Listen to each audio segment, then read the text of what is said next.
La tecnología Tainar es la solución definitiva para lograr resultados de calidad, favoreciendo la sostenibilidad y las buenas prácticas agrícolas en siembra directa.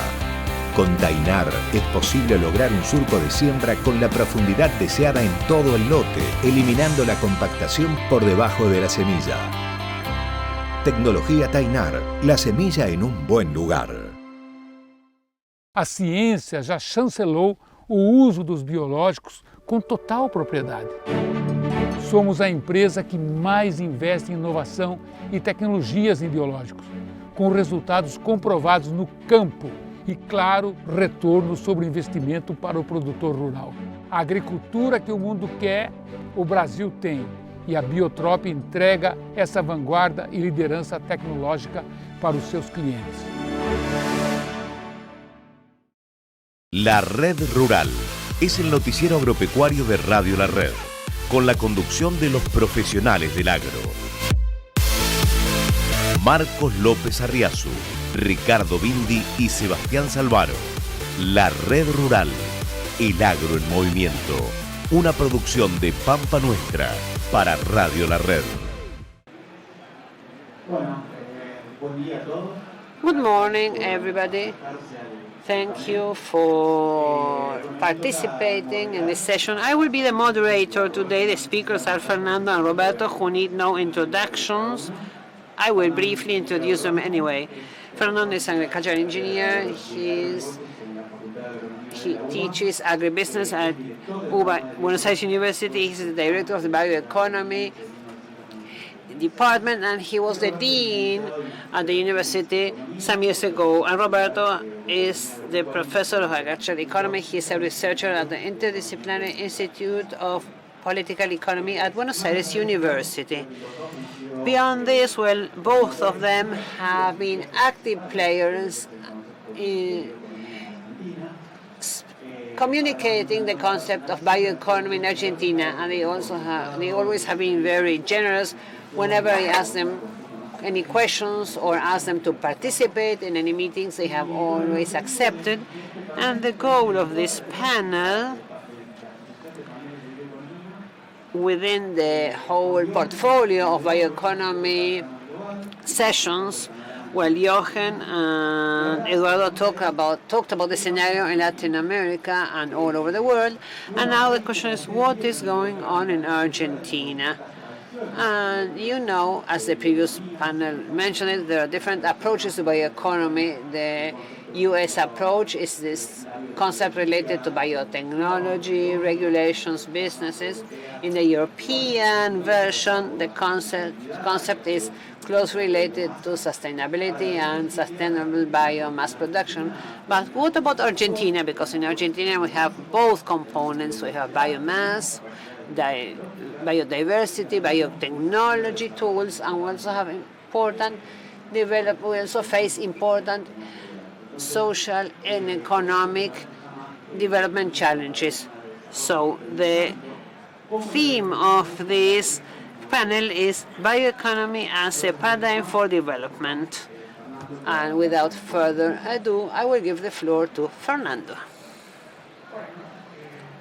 Well, good morning, everybody. Thank you for inviting us. Roberto and myself will deal with some issues. I will talk about quantitative elements, and Roberto will focus on qualitative elements under the umbrella of development model that should help Argentina to make progress, something that can be done using several tools. One of them is bioeconomy, which is the starting point. Some of these things have already been mentioned, but I believe it's worthwhile repeating them. Bioeconomy is biomass and knowledge becomes increasingly sophisticated, and it's state-of-the-art knowledge. We need more knowledge to turn biomass into something else. As Mr. Trigo has said, biomass is not a good traveler. So logistics is very important, because adding value, that is through knowledge, this has been done in the territory, because in the past the biomass was sent elsewhere to be processed. When we talk about applying technology to the biomass in the point of origin, we are talking about adding knowledge, technology in the territory. And I believe this is important for what Roberto is going to share with you later on. So we are talking about added value as a development tool, and we are moving from a concept which was okay when we had chains, and now we are moving to a more complex concept, that is the idea of networks. These networks involve society as a whole. So it's important to know what is the biomass availability, how it is made up, and in the case of the current scenarios, the issue of environmental footprints. I'm going to share some data with you now. When we make a calculation to find the amount of biomass we get from the various systems, we began this analysis for a report we were preparing for a given foundation. So we began to think about this. Out of the total amount of biomass Argentina produces, we are talking about 235 million tons. Out of that amount, the most important component is cereals.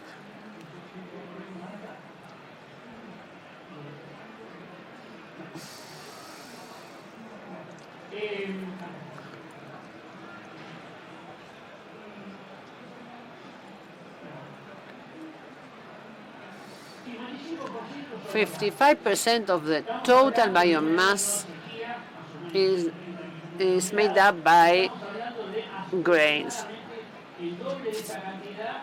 In a regular year, it's twice as much if we consider stubble that plays an environmental role. And if we look at the various items, we can see the relative weight. In some cases, it's important for development. In the case of corn, we export 64% of what we produce in the shape of corn or grain, cereal. Human beings don't eat that cereal, and human beings don't eat soybean meal either. We export animal feed, basically. These are our two main export products, so that others add value which we are not adding. If we make some projections with numbers to tell what might happen in the future, this share for grains switches from 55 to 70%. I think that this projection is important. We need to identify the things. This will be converted, or this changes depending in each region what are the characteristics of these products. We are talking about extraction products, fisheries, native biomass, and indirect supply of biomass. This includes the possibility of using biomass resulting from different activities. When we see the evolution of this important component in grains, it's interesting to see that the barn of the world produced 1.1 ton for each inhabitant. Now we are triplicating that proportion. The production grew, but the per capita consumption grew also. What are we doing to do with that? We are having a biomass with different components, proteins, oils, different nutritional principles. and a principle to generate virtuous circles or virtual value chains for the products that I've mentioned before.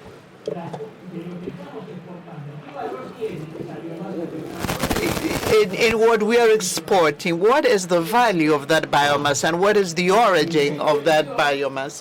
For 2022, of the almost $51 billion, this represents 106 million tons. In total, the average biomass that we are exporting is about $480 per ton. When we see the breakdown of this, grain has the lowest share. We are in $378 per ton, but this represents 73% of all the export dollars and almost 93% of the total exported volume.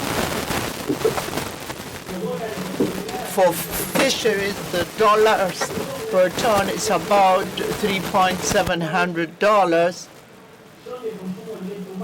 A part of this is direct human consumption, fresh produce, wines.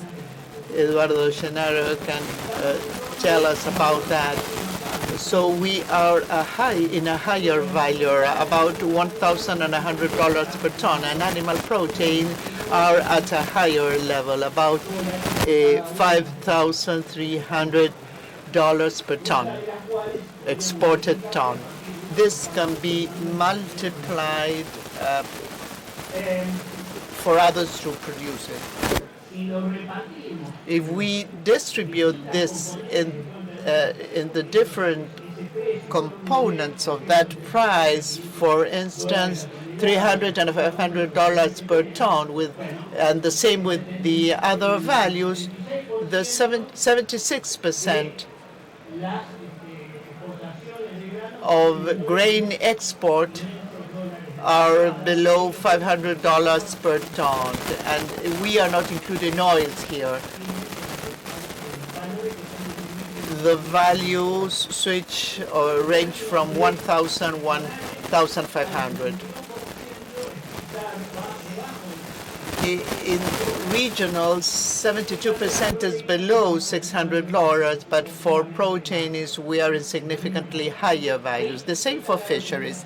This value characterization is important to make some kind of projection that gives importance or explains what would be the result if we go from one category to the other. I'm only talking about food products. Another important issue is the characteristic of this huge biomass we are exporting. We are talking about 2/3 of corn, and the INTA measures the carbon footprint for this with this maize with life cycle is the lowest carbon footprint in the world. If we are producing low carbon footprint corn, whatever we do with that corn will be bringing along that low footprint. Argentina sometimes has a defensive attitude against the arguments of others that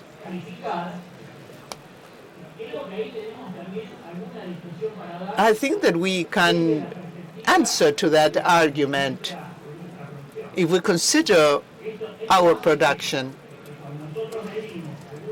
When we measure some other things, poultry in Argentina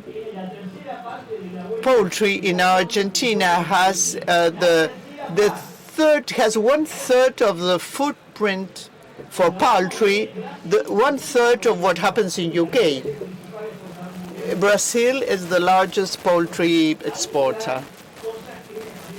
There are things that are worth taking into account. The same happens when Jorge Hibert or Von Giovanni measure the ethanol footprint and our ethanol is the only one that can meet the requirements of the European Union in terms of environmental saving. So we can refresh. So far, we are producing a lot with a low environmental footprint. We can produce much more, but we also have to face the challenge to generating a development model to transform territory, society, and in order to have a richer Argentina. Me la dejó difícil, Fernando. A mí I have to go down to the mud, to the trenches, and talk about economy. The map, the dashboard.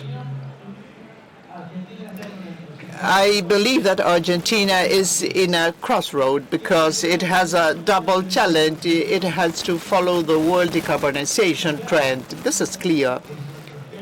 This is our international mirror, but we also have an economy with 40% of people outside the map of minimum livelihood. And we have to change our productive matrix, and this is a very important argument. Our matrix does not provide a full response in terms of jobs, salary, productive localization. So it is a double game. It's not only decarbonizing, but also rethinking the productive matrix in Argentina, where the farming sector has to play another role. I will talk about this. And from that point of view, we have a double challenge, because historically what we have done as a society was to copy and adapt the international development model. This is the first part. Remember the Winco, the Winco, the record player. We copied it 30 years later,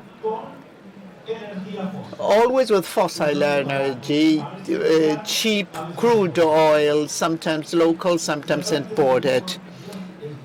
By the way, God has been very generous, besides the pampas it produced, Loma La Lata, shale gas, Vaca Muerta. But that model that is undergoing a crisis poses new questions for the future, because we can't continue doing the same if we want to have different results in a world that is changing in a new international order. I would suggest that we should start thinking that the new generations will think more in yuans than in dollars. And the AI puts teachers and professors in a crossroad as well, because our children Google through the title of the essay in Google, and artificial intelligence makes it works. And this will create a new combination between biotechnology and electronic technology. This is the question.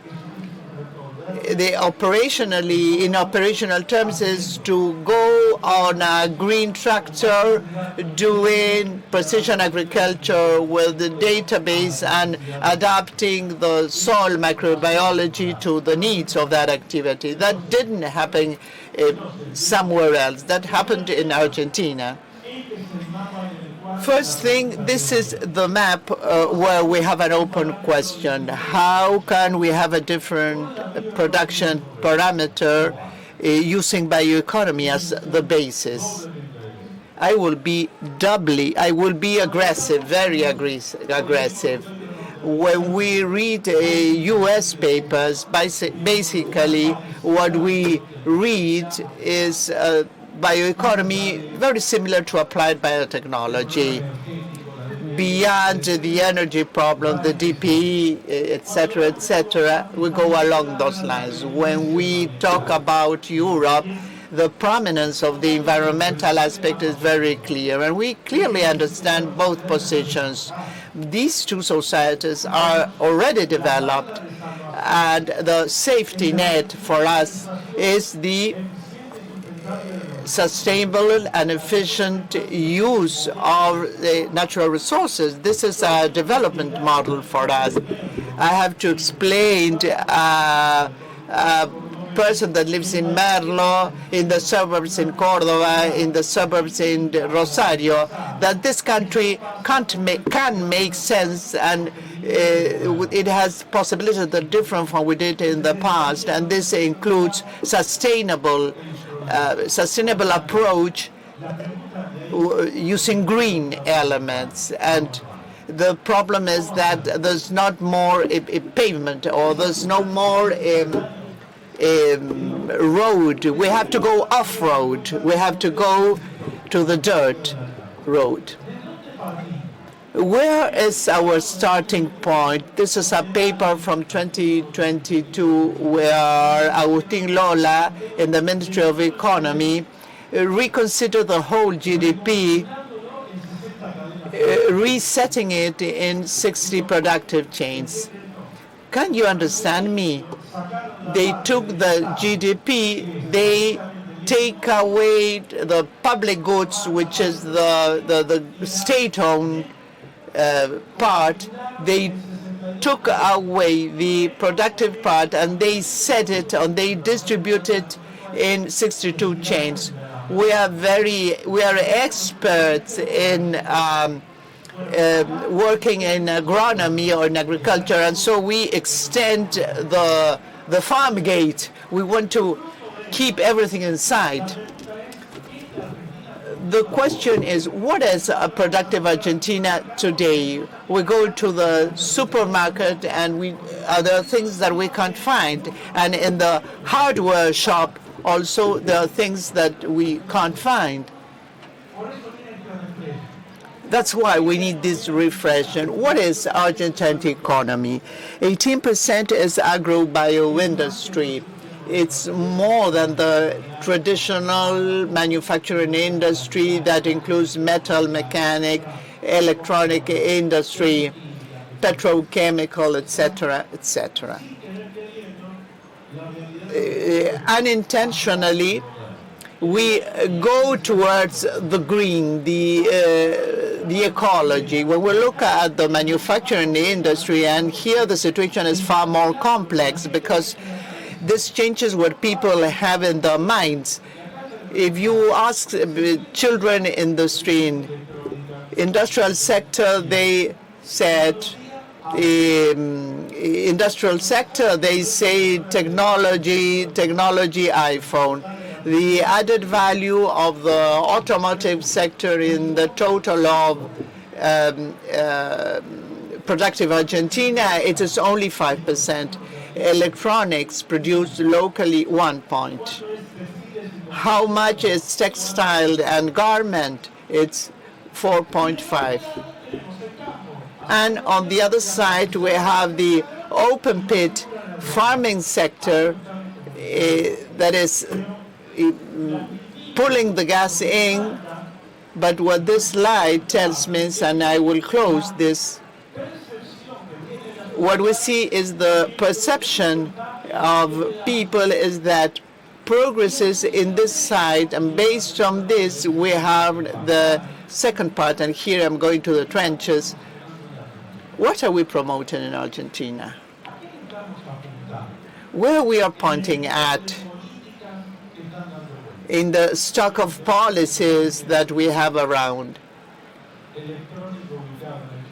We have an electronic cluster in the southern part of the country, an automotive cluster.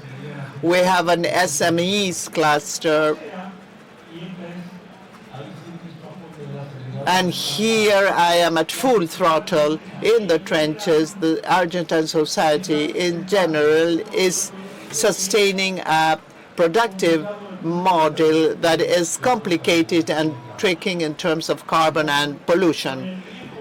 We are working with the old model and this alternative of the new model. And I want to be very clear about this because this is most of the starting point that the Argentine society has to rethink the future. We have an activity that is more related to the past and not to the future in productive matters. And when we look inside the agro-bio-industrial sector, not everything is what it looks like, because we have 8 or 10 chains that have the greatest shares and other agro-bioindustrial chains in the provinces that are only promising things.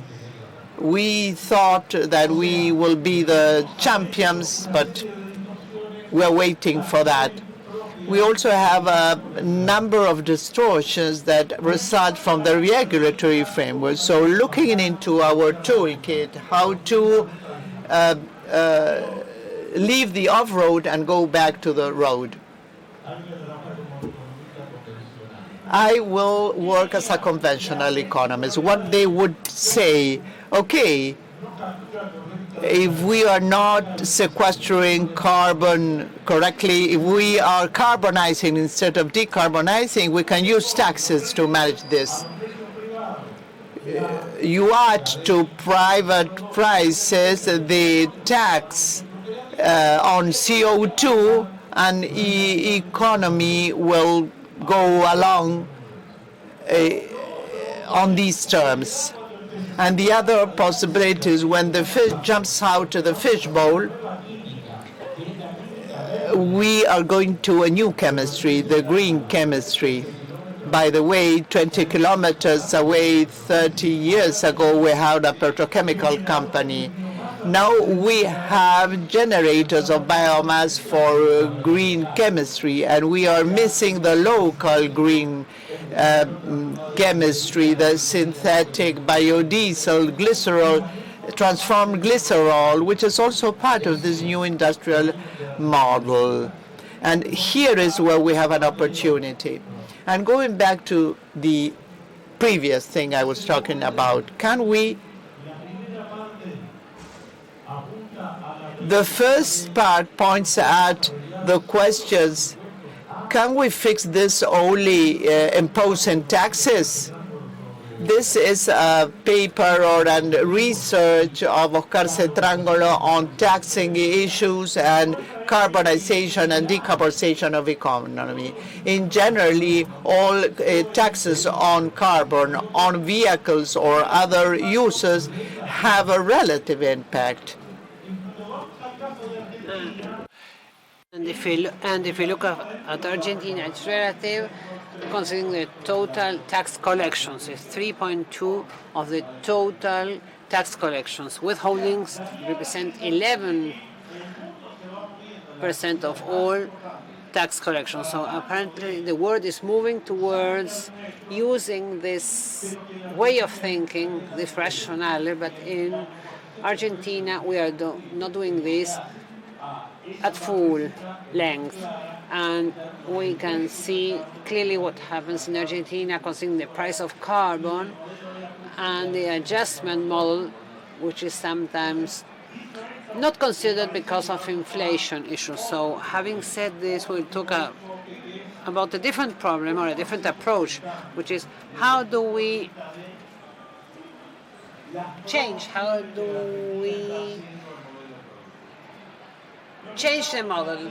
Argentina is now promoting the productive model. What we have in yellow would be terrible. It's the tax exemptions included in the 2022 budget.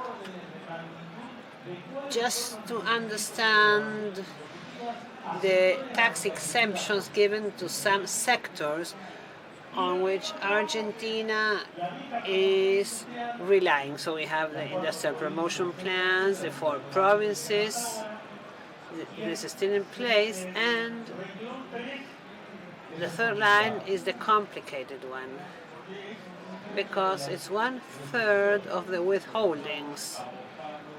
This is what we are sort of investing in the electronics industry, what we are sparing them, what they don't pay. But if we go to the line of biofuels, out of the $5 million of tax exemptions, key element, which is the use of bioenergy, biofuels, and distributed bioenergy, it's a tiny component. But when we look at other plans which are in the budget but involve transfer of resources, we find that there are several cases, and I want to mention the clearest one, which is the car industry system. And in Argentina, it's very difficult to get a full flex car nowadays. So this is the actual Argentina, which is not nice, where bioeconomy has to settle the conflict. This is the new pact, the new agreement. Argentina needs to move towards a production model based on bioeconomy at its full extent. And I missed something here. This is from the point of view of the public sector. The public sector, well, and I would like to mention two elements here. There is poor coordination among several bioeconomy plans and projects at different levels. We have been working in this for a long time, so we talk to the Ministry of Agriculture, to the Ministry of Environment, they issue some standards.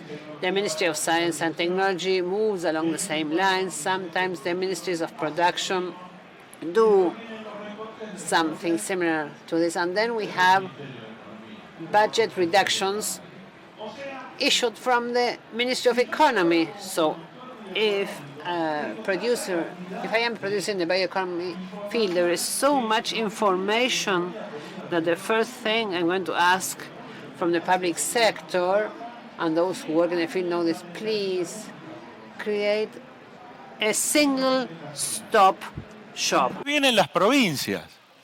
This is at the national level, and then we have the provinces. If you think Fernet with Coca-Cola, they work at a certain speed and they do similar things. We know the Electricity or Power Transition Act, for example. In the northeast, there is one rationale. In Santa Fe, there is another rationale, and a very interesting past history. So the public sector should work in a coordinated fashion regarding tools and policies. And what about the private sector? Well, the same applies to the private sector, because when we started looking at the various cases of the bioeconomy we're aware of, everybody tells us we have to learn to manage bioeconomy-based organizations and make adjustments in 4 or 5 areas. What should we produce? Well, is this too technical?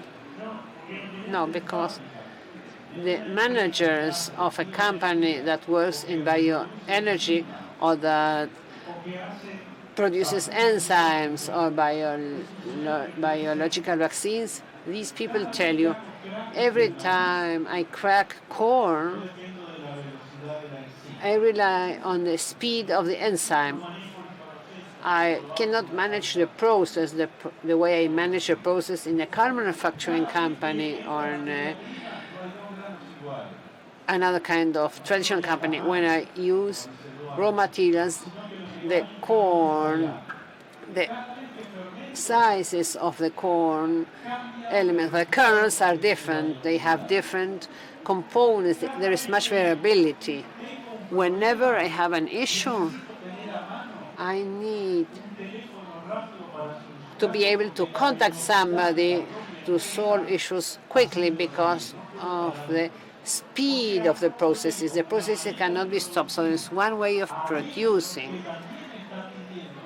which is calling for the private business sector to manage companies in different way. Fernando, tell us a little bit about the people who are working here, because you work in this field quite a bit. Well, again, we need different kinds of knowledge, more complex knowledge, in a scenario where we are facing this. If we want the economy in Argentina to wake up, the most important obstacle for this to happen is trained and educated human resources. Today, as there are limited investments and growth opportunities, we have all read how difficult it has been for Toyota Motors to hire 300 people who have completed high school and who are able to read a text and understand it. So in order to bring about the transformations and changes we need education, training, and we are trying to create more agile tools that provide responses. There are two responses we need to achieve. We need to work on education and technological development, and this takes time. Education takes time, but we need tools to train people faster. And at the universities and other organizations, we are working on this.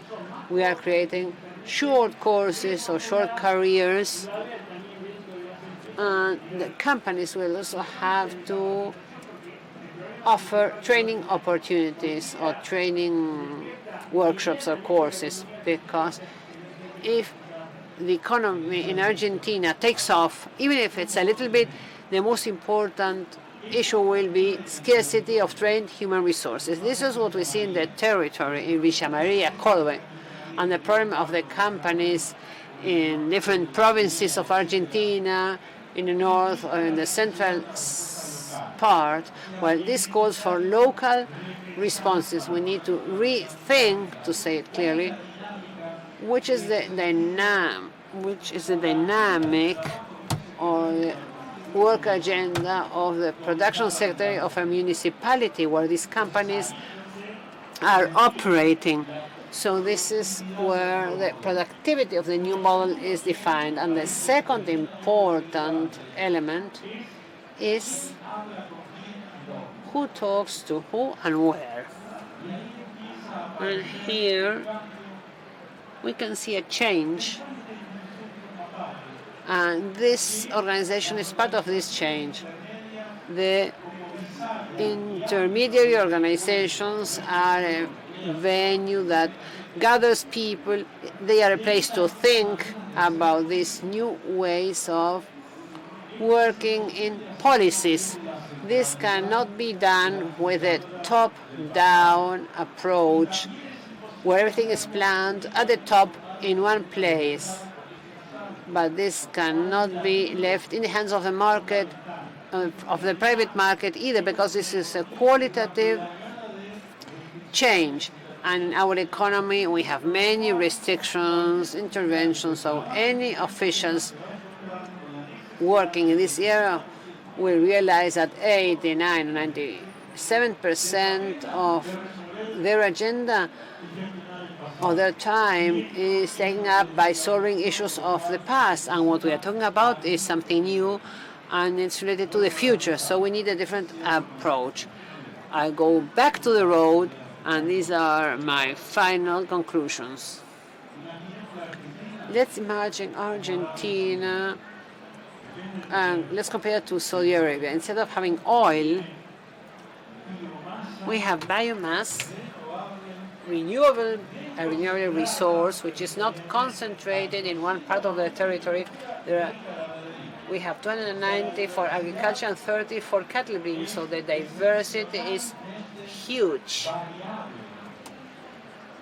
widespread. So we have an abundance of biomass, biotechnology knowledge,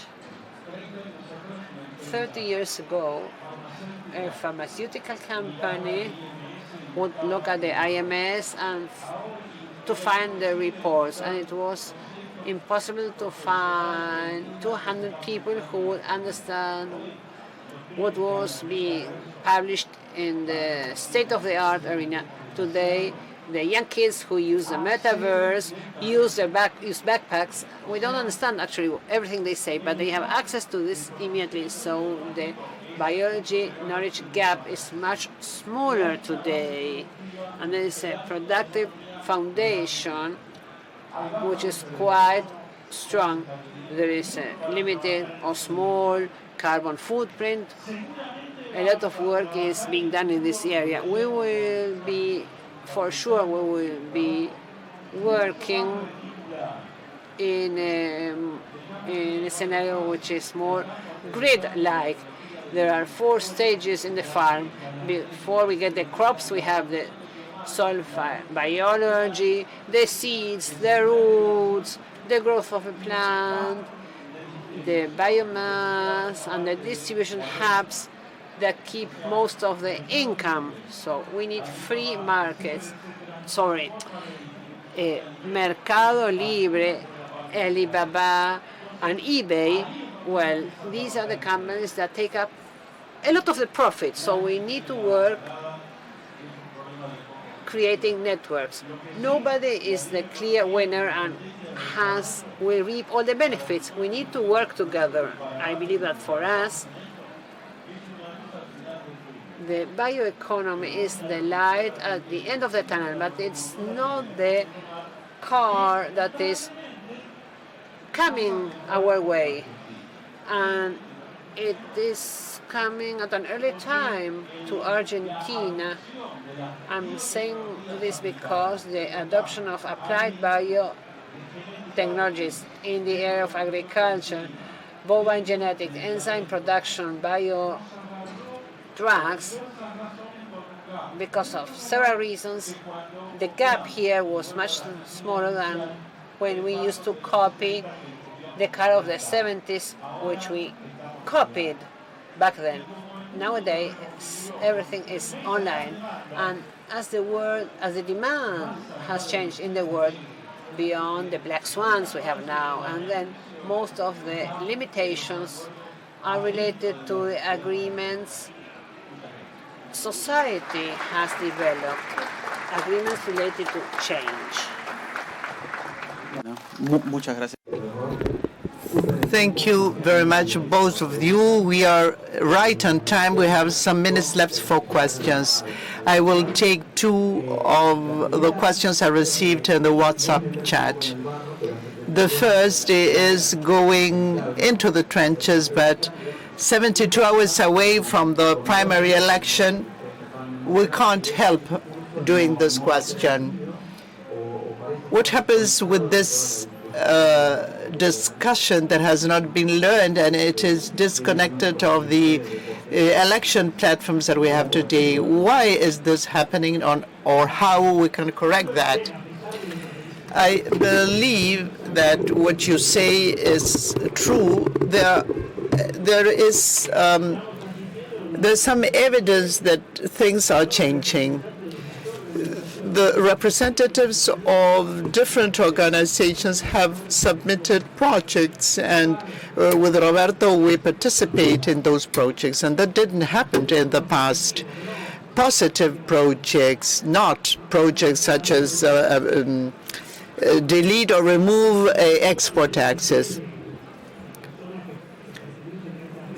The people that belong to these networks are becoming more active, and this has an impact. I think that more important that this pre-election environment, things happen after elections.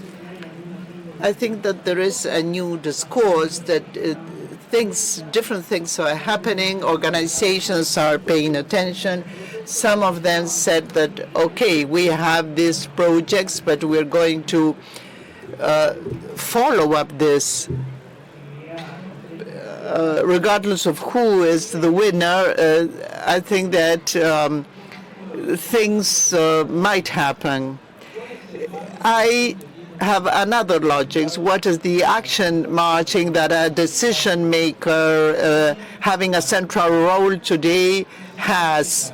What are the elements for reparation without thinking that reality is the only truth? When we look for activities that have a multiplying effect on employment, where Argentina can join, and where there is a possibility to build or construct for the future for Argentina, ideology and positions are dragged along. We are playing for money here. That's true. Here there is an interest, a specific interest, and this is part of vested interest, and there is the part to move from one place to another. And I celebrate something that has not been noted, that institutionality or institutions of Argentina are resilient to all these crises. There is a context where we can discuss and where we can find agreements along these lines. We have in mind the national parties, but if we go to the provinces and to the different regions, reality is different. And when we go to the municipalities, where we know each other, things seem to be moving towards a positive construction. The question is from somebody working in rural extension.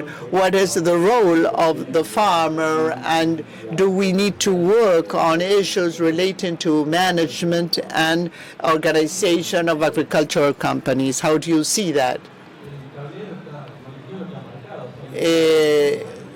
All the possibilities really are.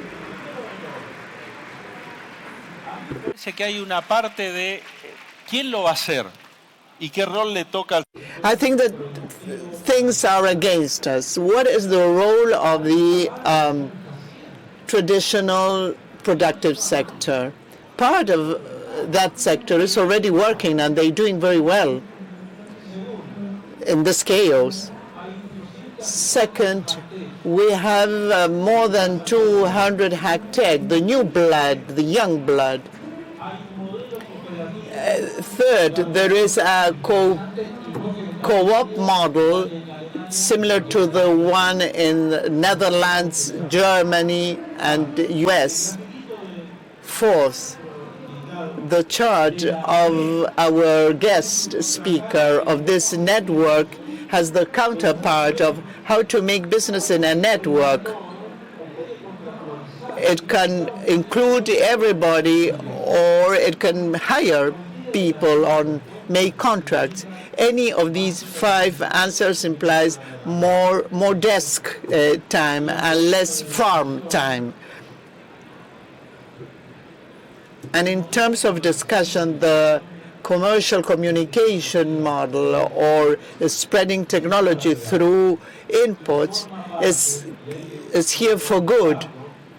And it's part of the innovation grid that used to be more state-owned 20 or 30 years ago. I think that we have to be open-minded to incorporate the new players in the market in these network contexts. I agree. We have to clearly understand that when we compare Argentine producers with the OECD, the rest have a subsidy or have about a 13% promotion or subsidy, and Argentina has minus 20. We need to have a gap of 35% to start competing with the others, and we are doing that. So I think that there are business men here that are organized. I would like to know how many people outside Argentina would be able to cope with export taxes of 35%. And there is a footprint. There is a the companies have adapted to new realities. We passed from being a wheat producer to being a member of a more complex chain. If that happened, I think that looking into the future, if we have the appropriate stimuli, we won't have a problem. I'm talking about the national players, but we need the technological aspects are present organizationally. What we are seeing here with so many people, in what other part of the world is this happening? So many people together, but we are lacking the institutional side, the rules of the game. They don't understand the data that Roberto showed us today, and they don't understand maybe other things. They are not aligned what is the real interest for Argentinians. Based on the color of our hair, the average age of decision makers in the agricultural sector is lower than the average age in Europe and in US. We need to have an open mind, and we have a new cohort of new business people. It's not the old model of the early days of no-till. We have more elements of technology, of precision agriculture. Besides, the average of the decision makers here in Argentina are more qualified and are more trained than the American ones. So I want to transfer this discourse, this argument to the decision makers so this can change. I think that we are left with a new point of view after this meeting, with a more optimistic point of view.